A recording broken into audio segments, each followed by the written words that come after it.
Rebecca Foster with Efficiency Vermont, and Steve Wisbaum with, what's the name? Eco Equipment Supply. Eco Equipment Supply.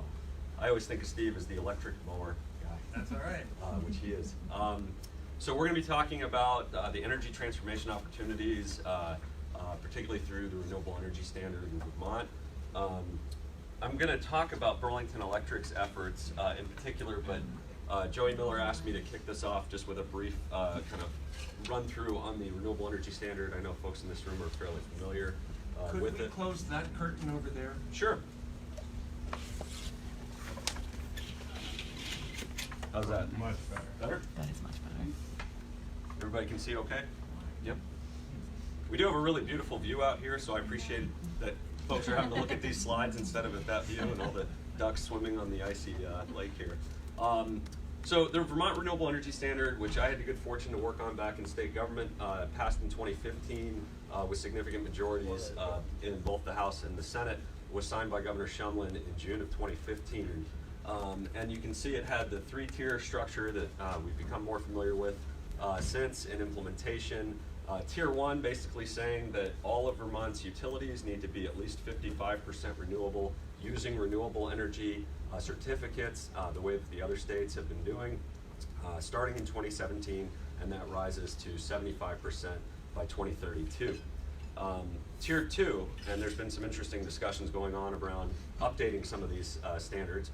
Tier 2 currently starts at 1% of each utility's portfolio in 2017, rising to 10% by 2032. Tier 2 is sometimes referred to as the in-state renewable tier. That's not exactly right, in my view. It is in-state and it is renewable, small scale, but it's all about new construction. Tier 2 is the new construction tier of the Renewable Energy Standard. There are in-state resources that count in Tier 1 as well. For example, and I'll show you on our slides, for Burlington Electric, we have power and renewable energy that comes from the hydro projects down in Brattleboro that we use to satisfy some of our Tier 1 obligation. Those are existing renewable resources, not new renewable resources, so they wouldn't count for Tier 2, but they count for Tier 1. So Tier 2 essentially says that the utilities collectively have to add the equivalent of about 27 megawatts of new solar every single year from 2017 to 2032. And that's what it does. It supports new construction, primarily of smaller scale solar, could support wind projects, other small scale projects as well. And then what I think we're going to focus on mostly today is Tier 3, which is a unique requirement. I think Washington State has now copied a version of it in their most recent clean energy legislation in 2019, but unique in 2015 when this was passed, saying that we're going to have a regulatory requirement in Vermont for electric utilities to do work with their customers in the thermal space, in the transportation space, reducing fossil fuels, reducing greenhouse gas emissions, doing so in a way through beneficial electrification that can have a benefit for every single ratepayer if it's done well.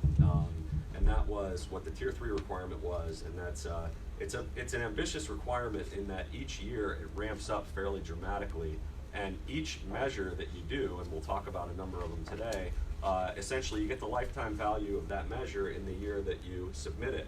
So if we at Burlington Electric incentivize an electric vehicle with a rebate through Tier 3, that electric vehicle counts in the year that we submit it, but it doesn't count for us the next year the way that a solar project would, for example. So Tier 3 in that way becomes more and more ambitious over time. The one thing I wanted to mention, and I think it's kind of timely because there's a lot of commentaries and things going around about the Renewable Energy Standard. Does it work? Is it effective, etc. The Department of Public Service came out with a report, there's a link here in my slides, looking at the first year of implementation, 2017. And when we talk about emissions in Vermont, we only have data through 2015. So when we talk about emissions being up 16% over 1990 levels, that's data through 2015. According to the Department of Public Service, in 2017, the first year the RES was implemented, we cut carbon by more than 500,000 tons relative to 2016, attributable to the RES. Vermont is roughly a 10 million ton a year carbon system. On the energy side in particular, it's a little bit less, but that's more the total. When we talk about reaching the Paris goal, that amount of carbon reduction is roughly a fifth of what Vermont needs to do on an annual basis to reach the Paris goal. So when we talk about the RES, to me, it is the best, most effective carbon reduction tool that we have in the toolbox right now. Certainly more things we need to add in the toolbox, I wouldn't argue about that. But I think it's important for folks to know that this is something that's out there, that's working, that's ramping up year over year, and something that we want to preserve and enhance. So that's just the intro for the RES. These are just some real background pieces of information about Burlington Electric that I'll just breeze through. We're a public power utility, over 100 years old. We serve the city of Burlington and the Burlington Airport. We are 100% renewable as of 2014. We have not raised rates since 2009, so we're entering our 11th year, 2020, without a rate case. We are an energy efficiency utility for the city of Burlington, doing the work that Efficiency Vermont does for much of the rest of the state. We have about 118 employees through our Pine Street offices. We also run the McNeil Generating Plant, biomass plant, on behalf of ourselves and our joint owners with VEPSA and Green Mountain Power. McNeil is now the biggest power plant producer in the state now that Vermont Yankee closed. So a lot of folks don't realize that. It's a 50+ megawatt facility. It's the biggest resource, generating resource that we have in the state of Vermont. And I'll just keep moving here. We're a little bit unique in the state that we have, about 3/4 of our customers are residential, about 60% of them are renters. So we have a number of renters in our service territory, a number of students at the various universities and colleges. That's something unique for us relative to other utilities. I mentioned we're an efficiency utility. We've had some great accomplishments there in terms of actually using less electricity today than we did in 1989. During the same period of time, the nation's electric use went up by around 29%, and the differential, if the nation was on the Burlington track, would be over 200 coal plants worth of electricity could have been avoided if the rest of the country had been as efficient as Burlington during that period of time. That's a photo from our energy efficiency, now called Net Zero calendar contest with 4th graders in Burlington. All the different 4th graders compete for artwork that can be a part of this energy calendar. And we have myself, the mayor, Mark Stevenson, who's a heat pump installer in Burlington, and Champ from the Lake Monsters, who's very popular in Burlington, comes and joins us. That's kind of one of the foundational pieces for us with energy transformation is our energy efficiency work. The other foundational piece is being 100% renewable. Since 2014, being the first city in the nation to source 100% of our generation, of our power from renewable generation. We're both 100% renewable by supply and by RECs. We do buy and sell RECs into the New England market, but we make sure that even after those transactions, we're always 100% renewable. Actually, probably a little bit more than 100% renewable. And this is our mix of resources. If you can see it here, it's roughly speaking a third biomass, about a third hydro, both small and large, both in-state and some imported, and then a little less than a third wind, 2 projects in Vermont, 1 in Maine, and a growing slice from solar, 1.4% in 2018 from solar. That's up from 0.3% the year before, so it's growing fairly significantly for us. And Burlington was recognized by Environment America as #1 per capita community for solar in the Northeast just recently. So after those accomplishments, we've been focused on this goal of becoming a net zero energy city, reducing and eventually eliminating fossil fuel use in the thermal and ground transportation sectors by 2030, which is, in my mind, the most ambitious local government climate change goal that I'm aware of anywhere in the country. We released a roadmap report. This is our goal as discussed, but we released a roadmap report that you can read in September at our website, burlingtonelectric.com. We had analysis on what would it take to reduce and eliminate fossil fuel use for heating, for ground transportation in Burlington by 2030. We had Synapse Energy Economics and RSG, 2 well-respected firms who did that work for us. It's an interesting read if you're interested, and because you're here in this room on a Saturday, you probably are interested, so I encourage you to read it. Some just high-level takeaways for us, we're focusing in that report on the miles traveled by our Burlington residents with a secondary focus on visitors to the community. We have a little more ability to affect the travel of our own residents than we do the travel of visitors, but we're focused on both. We have to basically weatherize or have recently weatherized every building in some way, shape, or form to reach this goal. We need to convert on a dramatic scale to efficient electric heat, cold climate heat pumps, ground source heat pumps, variable refrigerant technologies, in all the different buildings. We're 95% served by natural gas. So our partnerships with VGS and the challenge of having relatively inexpensive fossil fuel is acute for us in the building sector. We know that transportation electrification is one of the most significant opportunities for us, not just from a climate standpoint, but from a cost standpoint. On our public charging stations in Burlington, you can see it says $1.46 a gallon equivalent. People don't realize, but it is cheaper to drive electric than it is to drive on gas. It's even cheaper if you drive off-peak residential charging. We can get it down to as low as 60 cents a gallon equivalent. So it's a good deal to drive electric. Not only that, but instead of sending 80 cents of your dollar out of state when you pay at the gas station, you're keeping more than half your dollar in state when you buy from us with 100% renewable electricity, and more than 3/4 of your dollar stays in the regional economy. So it's a buy local opportunity, it's a cost savings opportunity, and that's something that we're talking about quite a bit. We know that we're not necessarily going to impact all of that on our own. What happens at the state level, whether we price carbon for transportation, what happens at the federal level, what happens with fuel economy standards and EV tax credits, has a big impact on our ability to meet our goals. This in a nutshell is the roadmap. The top line here is business as usual fossil fuel use in Burlington, and because of the good work we're doing already, it goes down about 9% by 2030, which is the right direction but not fast enough. The green line here is what would take to go to the net zero energy goal by 2030, and you can see the sharp divergence necessary in order to achieve that. And these are just, as I had mentioned, some of the solutions. I didn't mention district energy and alternative transport, but reducing miles traveled through compact land use design, biking, walking, transit is important for us, as well as we've been working on district energy, trying to capture energy from the McNeil facility to be able to use for thermal is also a significant piece of what we're looking at doing. So back to the RES and back to the foundation of what we're already trying to work on relative to net zero is through Tier 3, we're offering all these different programs. Starting in 2017, we're doing electrification across all sectors when it comes to transportation. We have an e-bike rebate of $200 at local bike shops, $1,200 rebate for an EV or plug-in purchase or lease. We bumped that up to the maximum that we essentially can do under the law, $1,800 for low moderate income customers for EV purchases and leases. We offer a charging station incentive, both workplace and home. We have transit incentives. We're going to have 2 electric buses joining the Green Mountain Transit fleet with incentives from Burlington Electric this month, and hopefully they'll be operating early next year. So really everything around transportation, we're offering some type of incentive. These are some of the results, and this is something that I think is interesting. I'm proud of these results, and they also are not good enough. It's been hard for us to launch these programs, to get customers interested, to go out and do the outreach and education and form the partnerships that's necessary. We have over 100 EV and plug-in rebates.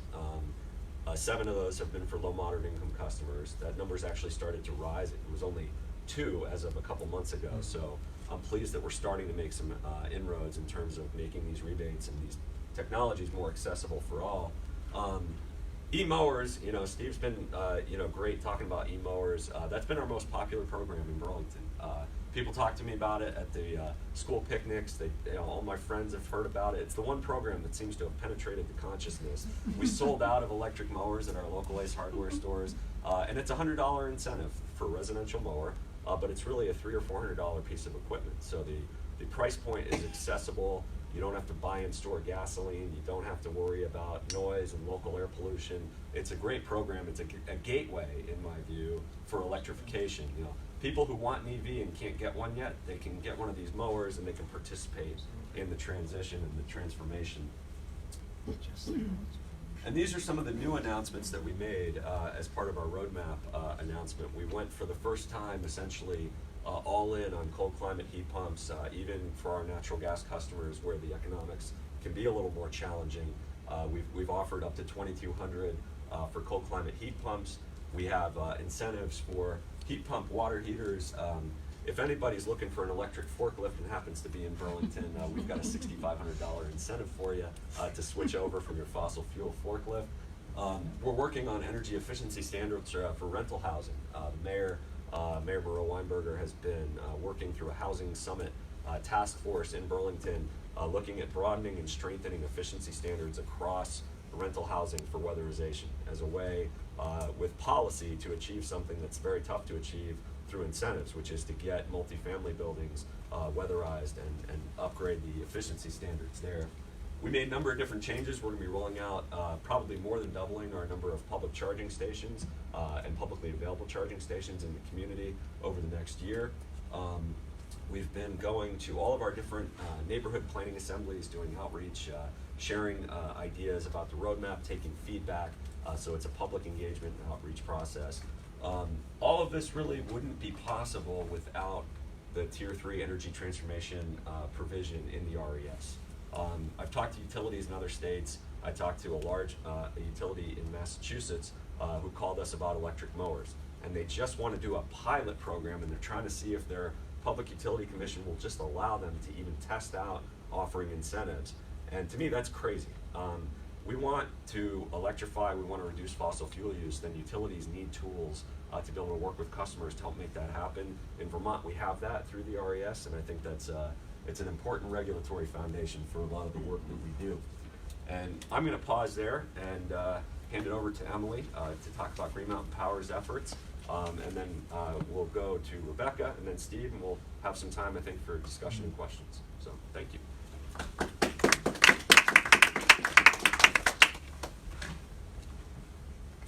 Thanks. All right, bear with me here.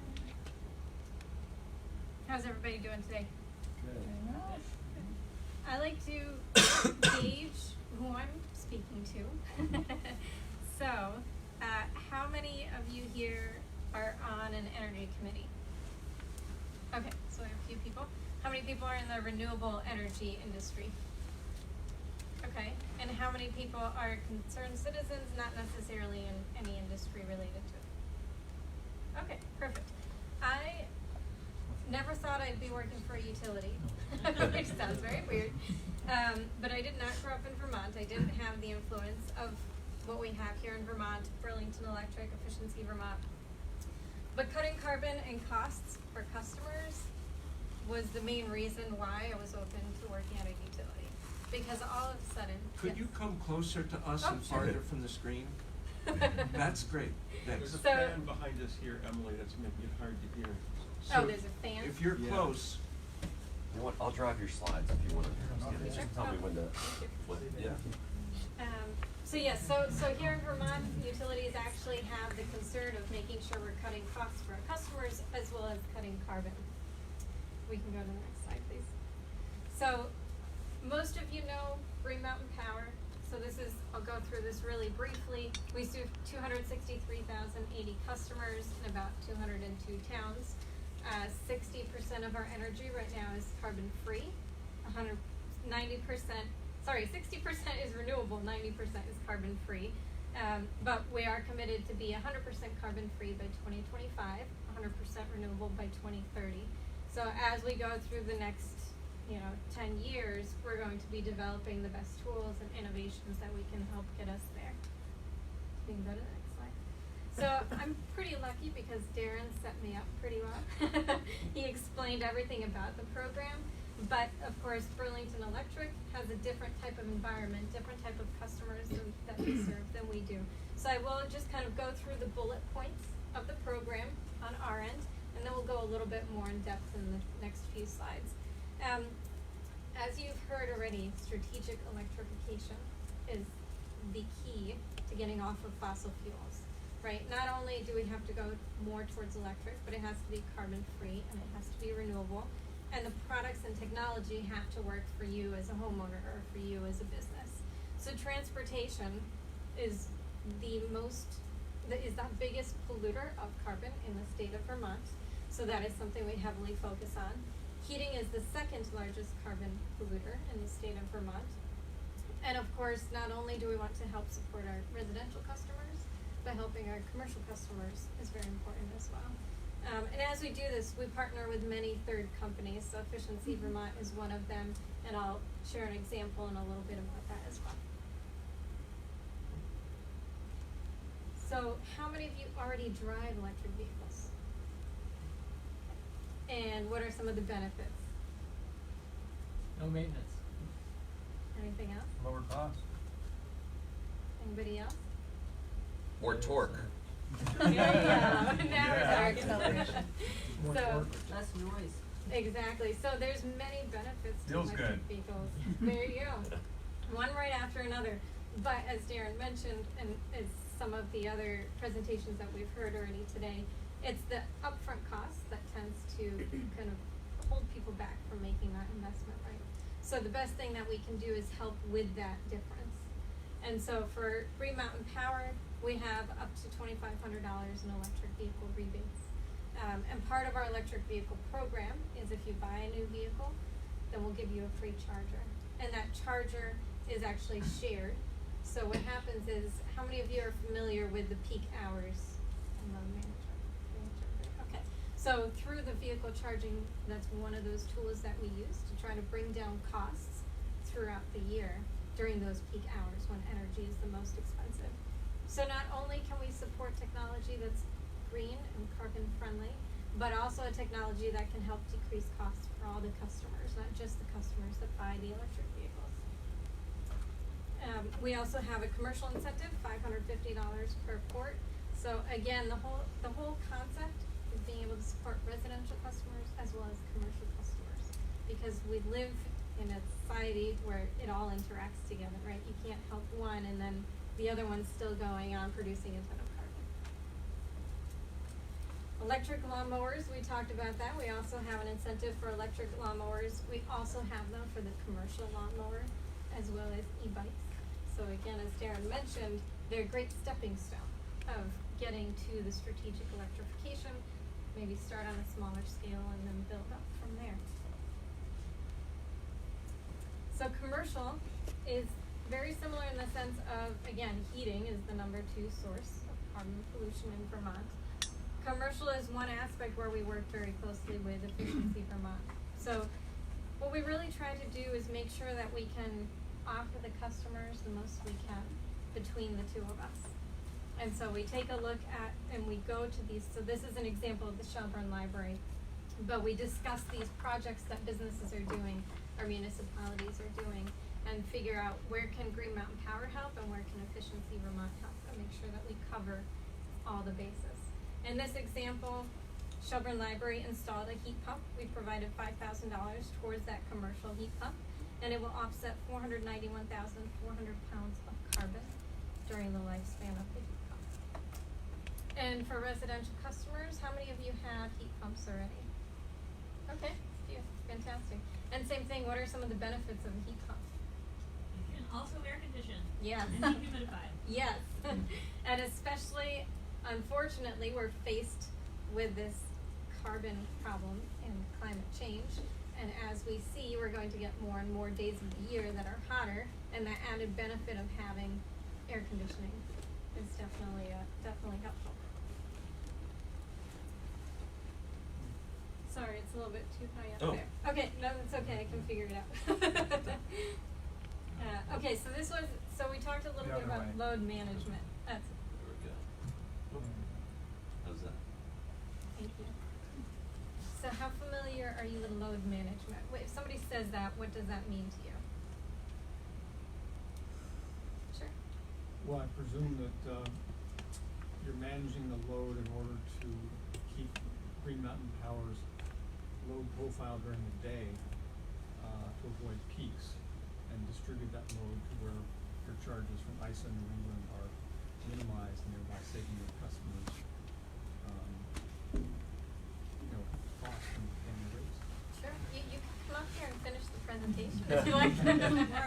As more of a layperson, just moving energy use from the most popular times to different times of the day or night when it's less popular and costs less money and has less carbon. Exactly. Yep. And that's the key is, again, cutting costs for our customers, because those peak hours really are the most expensive. They tend to be a monthly peak that we always try to avoid and a yearly peak that we always try to avoid.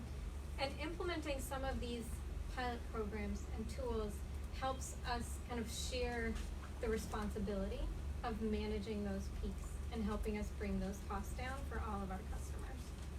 So for example, the EV charging stations that we give if you buy a new electric vehicle, that goes into that fleet of tools that we can use, as do our battery programs and our hot water heater and our heat pump programs as well. So all of those tools can be controlled, and by that control, by that kind of automated control, it helps bring the cost down for everybody, not just people who have the tools. Climate resiliency. So of course we are seeing more storms, and how many of you have read things about California, what's going on over there? So resiliency is one of the words that's on everybody's front of mind right now. And what we're trying to do is make sure that our grid as a whole is more resilient by combining energy storage and renewable energy. So it is great to have resiliency built into every home, which really is the ideal situation. But if that can't be possible, we want to make sure that we're as resilient as we can be, so our customers end up having power when they need power. Can you say more about that, what you're doing? Sure, so for example, just adding energy storage, right? So if something happens with the grid, we have the storage saved up, and the combination of renewable energy and energy storage. And basically building in some microgrids or resiliency, so if there is, it's all about if there is a storm and the power is knocked out, how can we decrease the amount of time that people are without power? In my very baby understanding, it seems like the lack of line capacity holds back some resiliency, at least in my community, because the line can't get power from here to there. Is that part of what you address? So we're looking at it as a grand scale. It's a good question. I'm not sure. It, of course, different areas have different infrastructure already built in and not built in. So as we're kind of going over, Green Mountain Power is trying to build a plan anyways for the future as to how can we build up the infrastructure, how can we build up that resiliency, so that may or may not be part of that conversation around that piece. What do we see in the future? So Green Mountain Power is constantly innovating and looking for new ideas and different technologies on how we can continue growing when it comes to offsetting the amount of carbon that we're putting out into the air, the amount of incentives that we can offer, and the amount of help to our customers and all that we can do. So an example is, we haven't officially announced it yet, but we are planning on carrying all our incentives through to 2020 as well. Right now, an example of a new technology is Volvo is actually going to be transitioning off of fossil fuel themselves. And so we have a contractor who came up to us and said, you know, I would like to test out this electric Volvo excavator.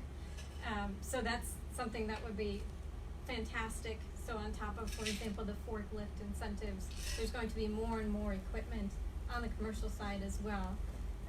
I know in the main room somebody was asking about snowplow trucks and electrifying them. So more and more companies will start developing even larger scale machinery to help. New EV charging rates. So there's a lot of people who have asked about, can we have a separate charging rate for the electric vehicles? So we're in the process of working on that right now. And then our energy transformation goal for 2020, the target is 165,878 megawatt hours. So that is how many megawatt hours we are trying to offset of carbon. And I will hand this off to Rebecca Foster from Efficiency Vermont. Do you want to do yourself? Sure, that's great. I already opened them up, so they should be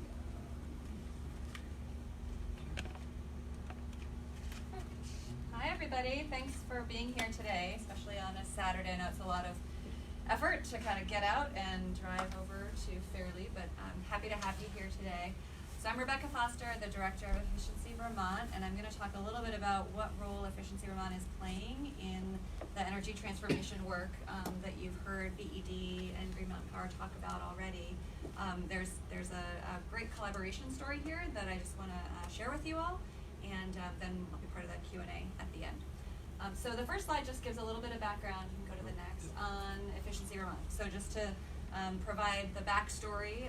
We were created by the legislature back in 1999, began operating in 2000, and we are created really for the sole purpose of reducing energy use in the state of Vermont. 80% of that work takes place within the electric sector, so promoting energy efficiency within buildings to try and reduce electricity use. And then 20% of that takes place in the thermal and process fuel sector. So that's funded through other mechanisms like the Regional Greenhouse Gas Initiative and the ISO New England for Capacity Market. And that 20% of our funding we use for things like heating systems and helping large businesses reduce the amount of fuel that they need to make paper, for example. So we have kind of a dual purpose.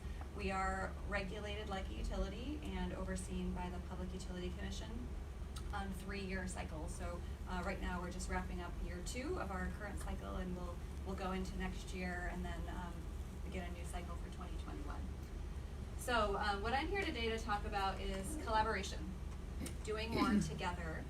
With the advent of the Tier 3 of the Renewable Energy Standard that Darren laid out back in 2015, Efficiency Vermont was no longer the only entity in the state going out and talking to people about their energy usage. So that was a change that took a little bit of time for all of us to figure out and to kind of understand how we could work together. But we've worked through, I think, some of the challenges now, and what we see happening out in the market when we work with customers is that we have much more responsiveness for customers, because we're able to come to them and say, not only can Efficiency Vermont help you with this efficiency project, but there's an electrification component, so let's get Green Mountain Power to the table, let's get Washington Electric to the table, VED, others. So we're trying to produce as many results as we can, as many benefits and incentives to help people transition off of fossil fuels to more efficient electric usage. So that's been working well. Emily gave a few examples of how that's worked, for example, with a project like the Shelburne Town Library, where Efficiency Vermont can be helpful with our new construction program, helping with the overall project design, making sure the electrical systems are as efficient as possible, and then Green Mountain Power can come in with an additional incentive to make sure that the heating system is efficient, electric, and then we're bringing both of those efforts to the table to make sure that the project can move forward and we can save as much energy as possible, reduce as much carbon as possible. So that's happening all the time. I'm going to give an example of heat pumps, which really talks about how we think this collaboration could go even further in the future. So heat pumps are a great technology. Hopefully all of you are aware of that. We saw a few hands raised in terms of who already has heat pumps. But this is a kind of a unique story in the history of Vermont and energy efficiency. So Efficiency Vermont began working on this project, or this product category rather, 5, 6, 7 years ago. We looked around at new technologies, as we always do. We're always scanning to see what's new, what's coming up in the market that we might be able to promote and help bring into the state. And started to hear, inklings about heat pumps and new innovations that would make them work better in colder weather. But we didn't have the proof yet that they would really work in Vermont's cold winters. And we worked with this regional organization called the Northeast Energy Efficiency Partnerships to try and elicit a response from manufacturers to produce a product that would actually work well in Vermont and in the other northeastern states. So we worked together to set a specification to set the bar. Says if you produce a product that's this efficient and that operates this well in cold temperatures, we'll back that up with an incentive, and we will work across New England to have this big kind of golden carrot approach where we're offering you a carrot to produce these products that meet these efficiency levels and these performance levels. So the manufacturers responded. They brought products to market that met that spec. And then we started working with the supply chain further down the line. So we had worked with manufacturers. Then we went out and started working with distributors and said, okay, we know that heating system replacements often happen during emergencies. So someone's heating system just fails, it's the middle of January. Are they gonna wait 3 weeks to order a cold climate heat pump from a different part of the country? No.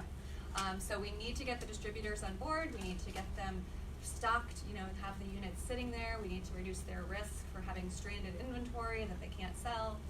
So we kind of worked together, figured out all those problems.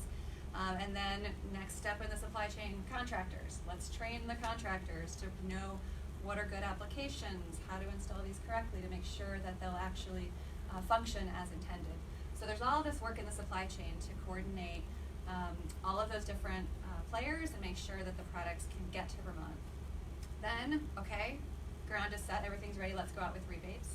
Let's start to like lay the table and incentivize customers to take action, to get a heat pump into their homes. So that's kind of how we got to 2015-16, and then all of a sudden the Tier 3 programs became available, and now both Efficiency Vermont and the utilities are promoting this technology to customers. So we're adding rebates, stacking rebates, making it really attractive for people to take action. And the results, we've got the highest per capita sales of cold climate heat pumps in the country. We go back and forth with Maine to see who's got the highest per capita. We've got 17,000 now installed around the state. That's where we are as of today. And those 17,000 over their lifetime, so over the number of years where those heat pumps are going to be performing and saving energy and money for people, we're expecting $52 million worth of cost savings. So that's $52 million that is not going to go to those fossil fuel companies, leaving Vermont. And in terms of emissions reductions, it's about 33,000 cars off the road per year, just from one technology, just from 17,000 heat pumps that we've all worked together to get deployed and out into the hands of customers. So that's a great success story I wanted to share, because that's the kind of thing that we're working to try and replicate going forward. So looking a little bit toward the future, I wanted to fill everyone in on a proceeding that's happening now at the Public Utility Commission. They're doing a study on how Vermont's energy providers, utilities, and others can work differently, should work differently to make sure that we're meeting our climate commitments and our climate goals. So the PUC has had a number of workshops over the course of the last 5-6 months, and we'll be submitting a report to the legislature in January. The study will then continue next year, and there'll be a final report in January 2021. And the question that they're asking is really, are our current energy programs sufficient to meet our state climate goals? And if not, what are the gaps? And if there are gaps, what are the recommendations that people have? And if, to back up your recommendations, what changes are you suggesting the legislature consider? So lots of us around the room on the panel have been participating in these series of workshops over the last few months. And I wanted to just share some of the points Efficiency Vermont is making here.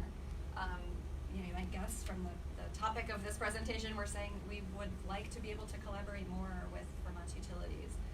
We would like to see more of the synergies that we found with products like cold climate heat pumps. We'd like to do that in more and more ways going forward.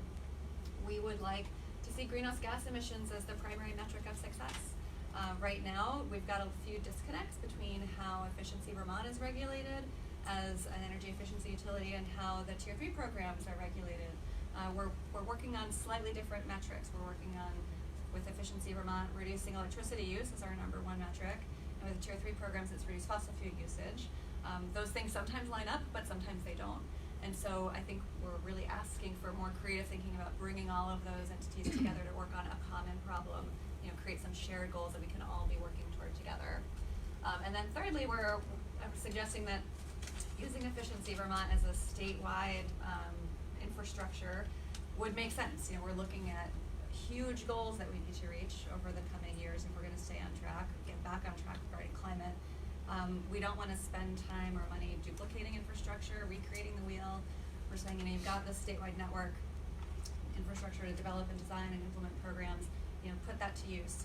Let's not create different program development, design, and delivery methods, and EM&V evaluation, rebate processing. There's a lot of things that happen in the background that we shouldn't spend our time and money recreating. So those are the main kind of 3 points that we're suggesting the PUC consider as they're putting together their report to the legislature. And then I think my closing slide is just a thank you. Looking forward to participating in the discussion. And thank you to everybody who's been part of Efficiency Vermont's work, whether as an advocate or a partner or as a customer over time.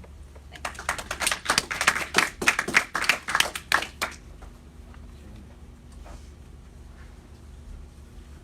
Let's see, Steve. You pull these up. I think we have to put his USB back in. Oh, we need your USB? You think? Yeah. Unless it was saved. I don't think I saved it. Oh, no?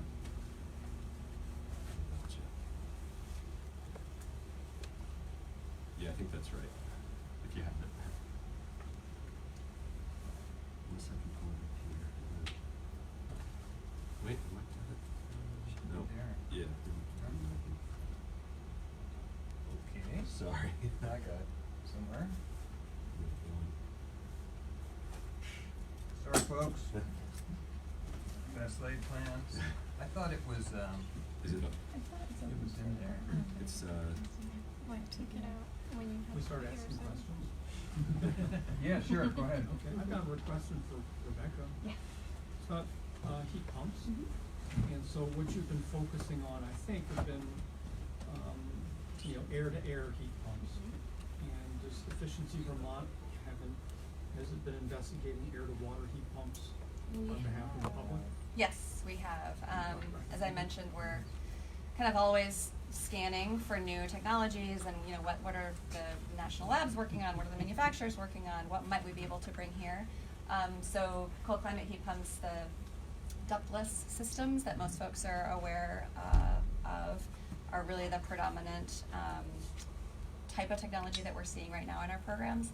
But we are working on evaluating both air-to-water systems and then whole house or whole building heat pumps as well that could plug into a system of ducts that might already be in place depending on a heating system retrofit that might happen. So there is some emerging technology exploration, and we're working at pilots, and we've got, you know, a few, maybe a dozen projects underway that we're monitoring to see how they perform. And I can connect you with the technical expert, Jake Marin, who's leading that work.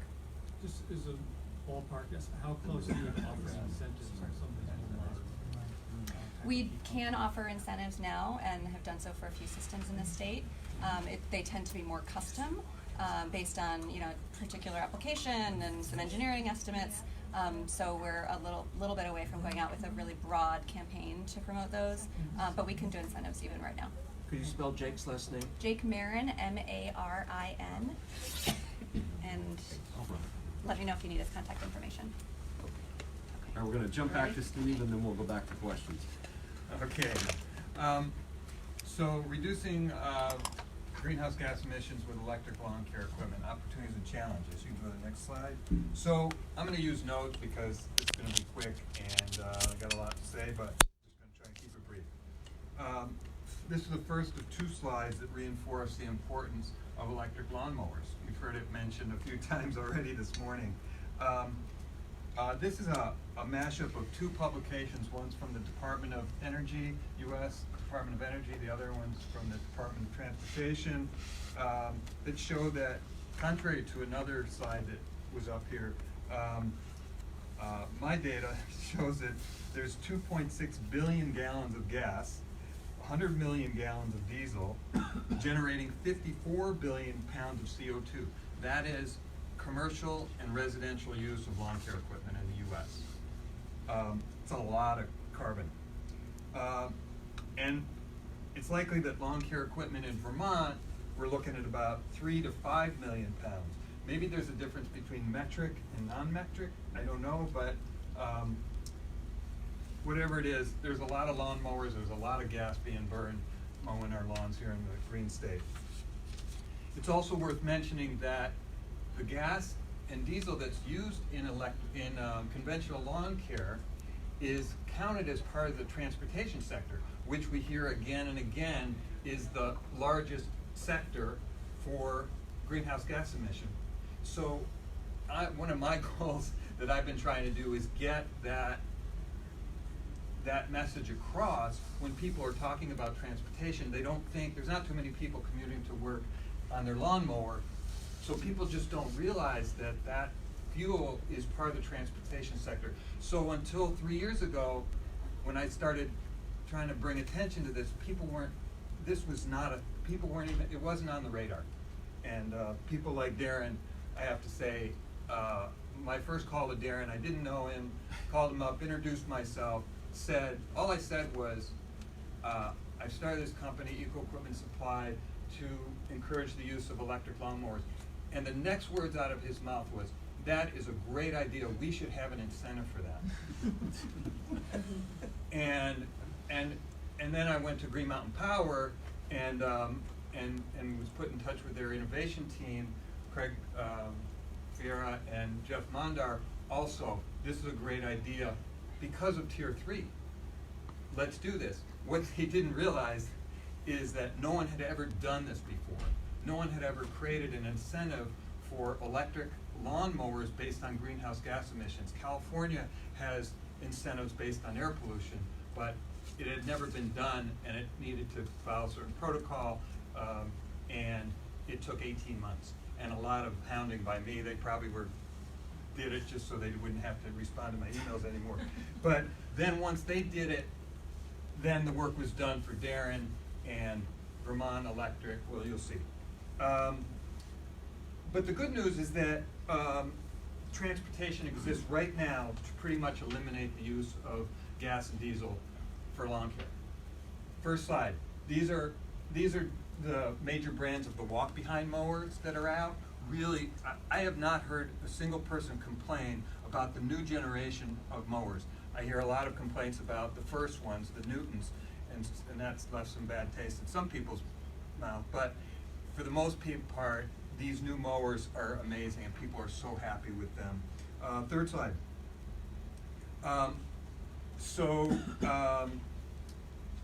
These are the residential riding mowers.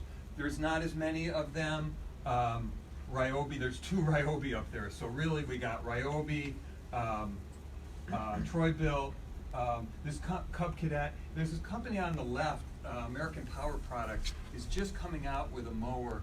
It's about a $4,000 range, much better than the Ryobi. The Ryobi, if anybody has seen them around, they're a little toyish. I mean, it's okay, I know a couple people that own them, but I don't think they're going to hold up as long. Next slide, please. And then, of course, in this age of robotic everything, there's now robotic lawnmowers. These things are amazing. And just in the past 5 years, and I'd love to see incentives for these as well, because they, basically, you program it, and you set a line around your yard. Some of them work differently, but mostly you just put a line. It's not like you don't have to bury it, and it learns it, and then it mows on it. You don't even have to say go mow, although they are connected to smart speakers and that sort of thing. But they don't even like to call them mowers because they don't mow once a week. They mow every few days based on the weather. It's quite extraordinary. And they're just mowing such a small amount of grass that you don't have any, it just goes right back in the grass, so you don't have to collect it and that sort of thing. Next slide. And then there's all these great hand tools, trimmers you heard Ann talking about, chainsaws. It is really extraordinary what's been happening because of the battery technology. Next slide. So then we move into the commercial. So oftentimes I'll tell people, I'm promoting electric lawnmowers. And they, oh yeah, I've seen those things. And they're thinking little. And I said, no, these are the big mowers. Oh, really? People just don't know they exist. So that's what, and so the company I represent is Mean Green Products. They're out of Ohio. Family business that is exploding. They're selling mowers all over the world now. And they didn't have a rep up here. The last thing on my list to do, my bucket list, so to speak, was to start another business selling lawnmowers. I needed a lawnmower for 6 acres. I live in a co-housing community, and we were using a diesel mower, and I went online, found this company. They didn't have a rep here. I said, it'll be me. So anyway, so then next slide. So Mean Green, they have walk behind, stand on, zero turn. And then there's another company called Greenworks. Oh, I'm sorry. That was, yeah, right there. This is their models for this coming year. They're coming out with a 74-inch mowing deck and an upgraded version of their other zero-turn mower, more power. It's just got some nice features in it. Next slide. Oh, and then they're coming out in the right-hand corner there. They're coming out with the first robotic commercial mower, and that is gonna be the biggest growth in the robotic mowers because of problems with finding, employees, and people don't wanna be on a mower all day. So you can set this thing up, and this is gonna be, schools, and already you see these, on playing fields, people that put the lines, they used to do that by hand, now there's robotic line makers, and the groundspeople love them because they can just set it up and it learns the thing and just does it on its own. Okay, next slide. And then there's this company called Greenworks, just in the past couple of years, has come out with a stand-on and a zero-turn mower as well, also commercial. What is zero turn mean? I'm sorry, those are the kind, you see those handles, you sit and it's like you don't have a steering wheel, you can basically turn in a circle using these two handles. It's articulated, not. It's not really articulated, it's like, this handle controls the back wheel here, this handle controls the back wheel here, so if you do this, you do this. It's in tight space, Okay, it's perfect. so really tight. Every commercial mower you see, a contractor, an institution, they're on those. The only people that have steer type are, and I feel sorry for them now because I've been running a zero turn for years. You see people on these little things with steering, it's just really slow. These things are really fast, and that's why contractors use them and that sort of thing. Okay, who's using these mowers in Vermont? There's 3 contractors right now that are totally geared towards just using electric equipment. They're all based in the Champlain Valley. The first one started in 2016, Bear Mountain Mowing. The guy just said, I want to start a sustainable business, and he found a lot of customers immediately. And then this guy on the right, the green side is right in, he's servicing a lot of people in the Burlington, South Burlington area. And then just 3 years ago, the same year I started, Churchill Landscape started a division of lawn care. They're calling it Greener Lawn Care. They have so there's about 250 properties in the Champlain Valley that are being serviced by those companies. And then this guy on the left, Top Notch Property, he contacted me. He wasn't so much interested in the environmental aspect. He did the math, and it was going to save him so much money. He said, "This is why I want to do it." And so I told him about the Green Mountain Power Incentive. I said, "Who's your utility?" He said, "Orleans Electric Department." He called them up, and they said, "Sure, we can do that." So they gave him a $1,000 incentive. And then the other mowers being used. Next slide. So these are the other mowers being used in Vermont. Commercial mowers being used in Vermont. We got Dartmouth and New Hampshire. Dartmouth College, the Vermont Parks and Forestry Parks and Recreation bought one to try it up in Knights Point State Park this past year. I just delivered it to them, so that's why it's still winter. On the left, Burlington Electric Department bought one. They figured they were going to walk the talk, and they bought one of the smaller, the prosumer model. It's sort of in between a commercial and a residential. You can do up to 5 acres, but it's half the price because of the battery. You don't need as much battery. And then the co-housing community that I live in, 10 Stones, bought a mower this year. And so yeah. Next. Okay, this is another slide that just makes the point of why this is important. And so the main takeaways here, let me just, electricity used by a typical commercial mower generates about 1/4 ton of CO2. Okay, and this is a commercial mower used like 600 hours. These are mowing 5 days a week, 6-7 hours a day. Electric mower is going to generate about 1/4 ton of CO2 unless it's used by, it's from Burlington Electric, which is sourced 100% renewable as their instead, therefore it has minimal CO2 emissions. Compared to 7 tons of CO2 associated with the 700 plus gallons of fuel that typically consumed by a conventional zero-turn mower. No one knows this except the people who run these mowers. And the institutions, they don't even know how much gas is being used, because they just have a big tank, and they just go up to the tank and they fill it, the same tank they use for their trucks and everything else. No one knows this information. That's why when I've been trying to get out to people. That means for every 1,000 conventional mowers that are replaced with electric mowers in Vermont, we could be saving 7,000 tons of CO2. This is not a small thing. Next slide. Because of that, Green Mountain Power, I told that story about the incentives, so I won't, they created theirs. Next, Burlington Electric.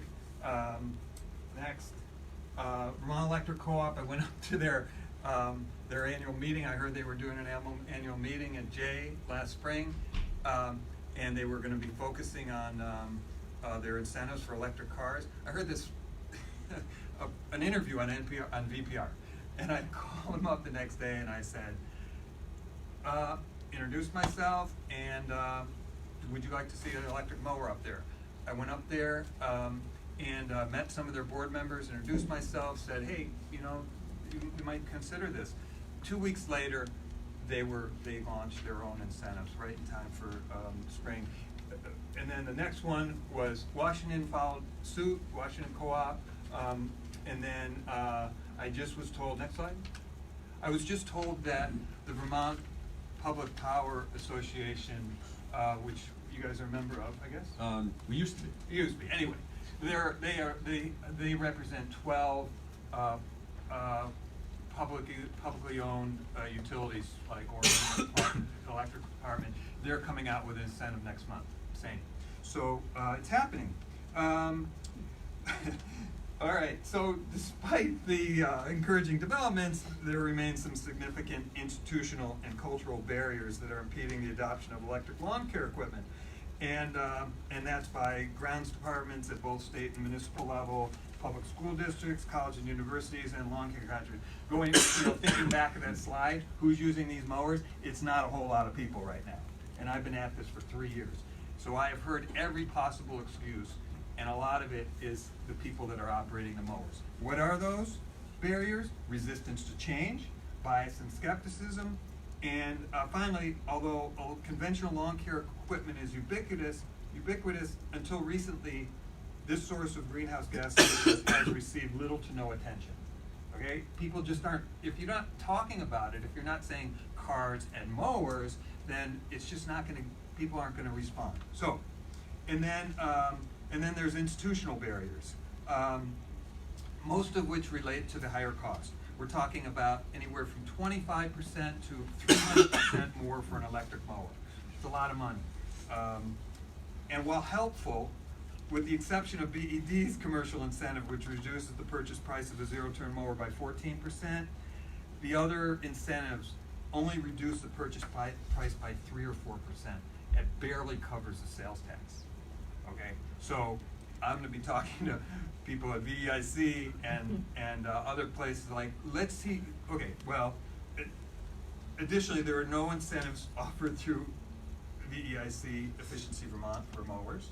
Correct? We could talk, because it's transportation. So I know. Efficiency Vermont can't work in transportation right now. That's part of the Okay, problem. so, yes, so policy, and I understand that, and, okay, so, it wasn't a dig, it was just, it's the reality.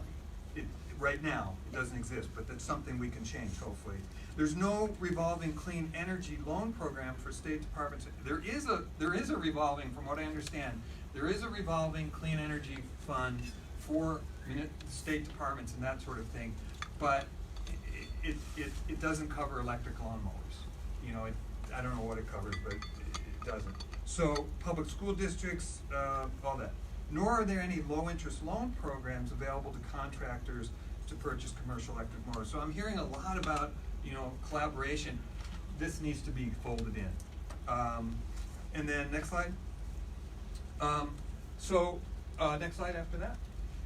So a detailed description of the cultural and institutional barriers. I've written a document, 3 pages, totally digestible. It summarizes these barriers that I've run into. I just covered a few of them here, and solutions. And that's posted on my website, equalimprovementsupply.com, and also I have copies with me.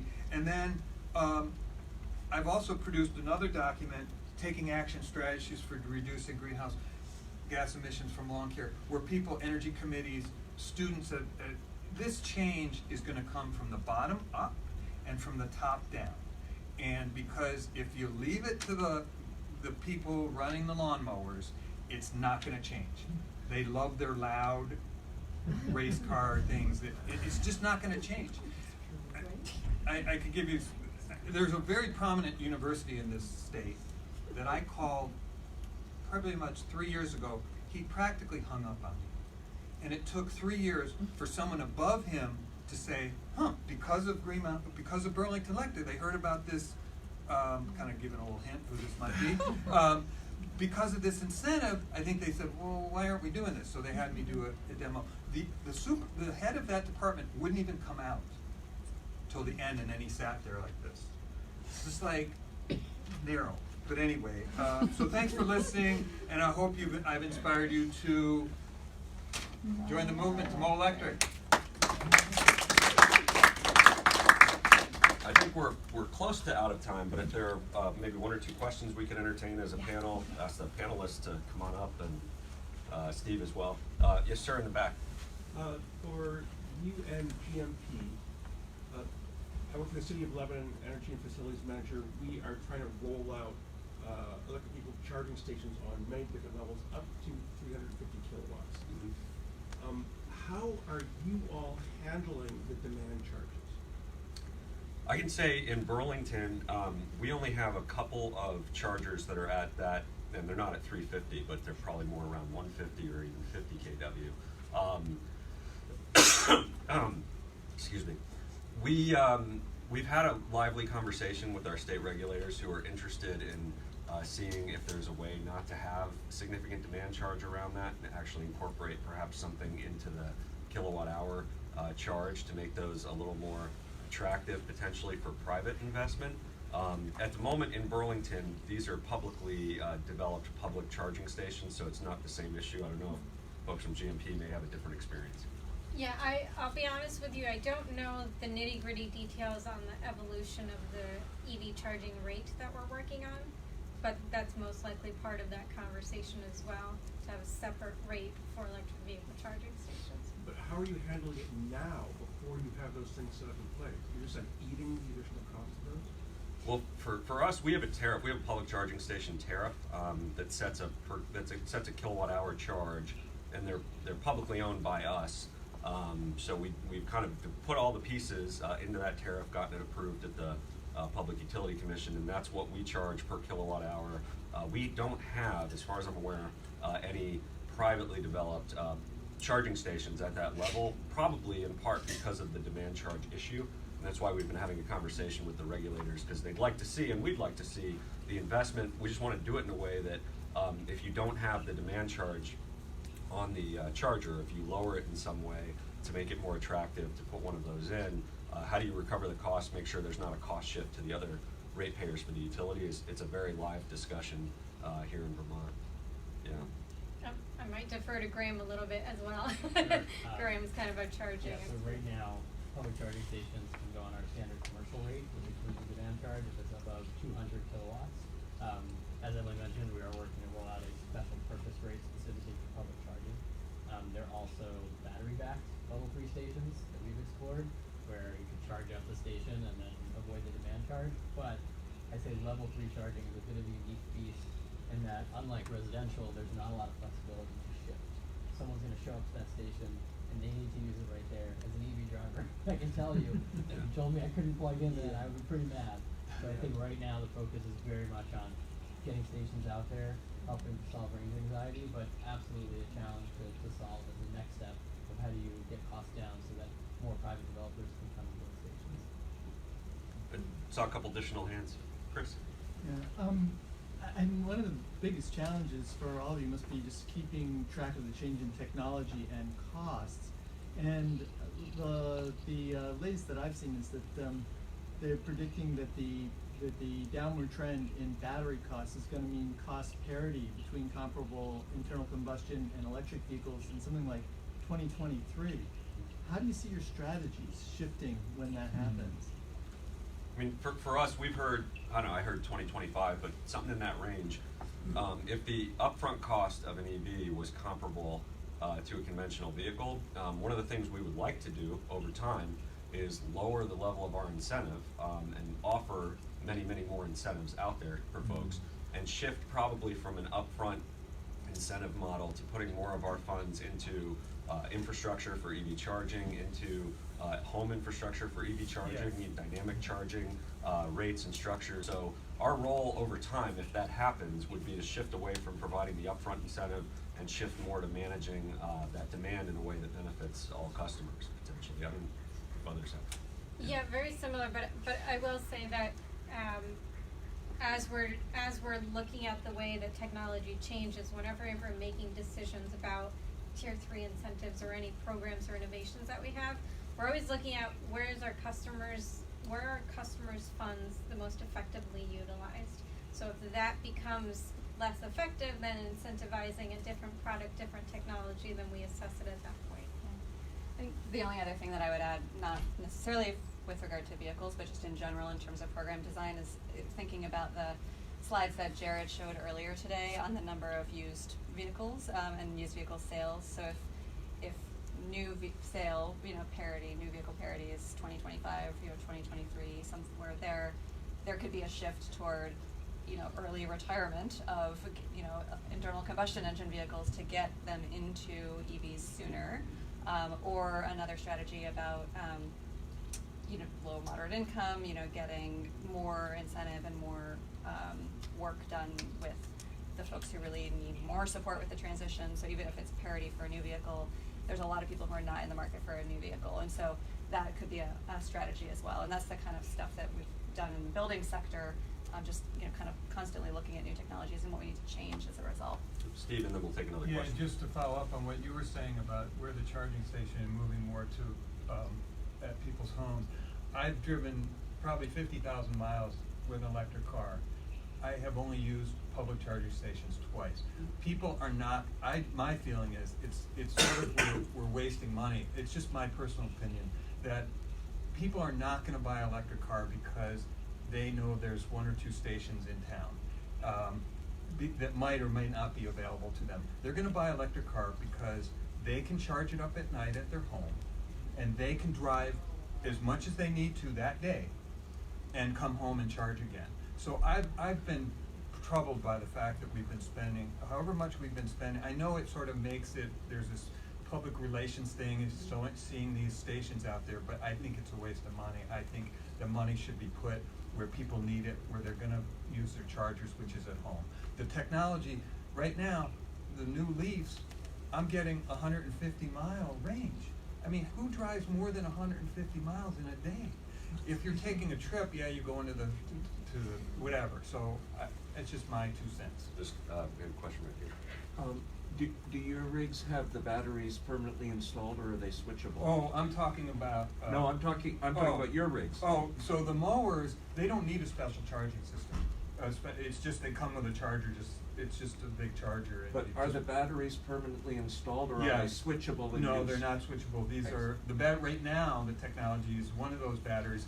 These commercial mowers have 325 pound batteries in them. They each cost about $3,500.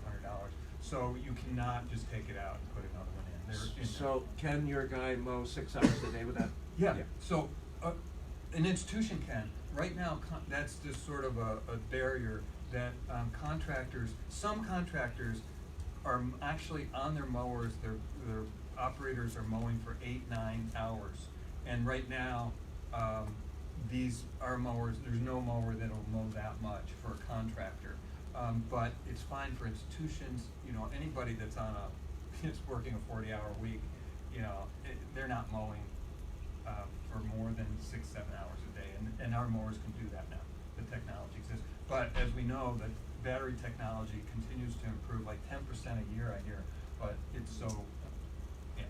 We have time for maybe 2 more questions. We have Carolyn, and then we'll take one more, and then we'll break. I'm curious about how much kind of strategic outreach and marketing you do with your customers who have taken advantage of one of these technologies that then might impact another one. So heat pumps comes to mind. They're much more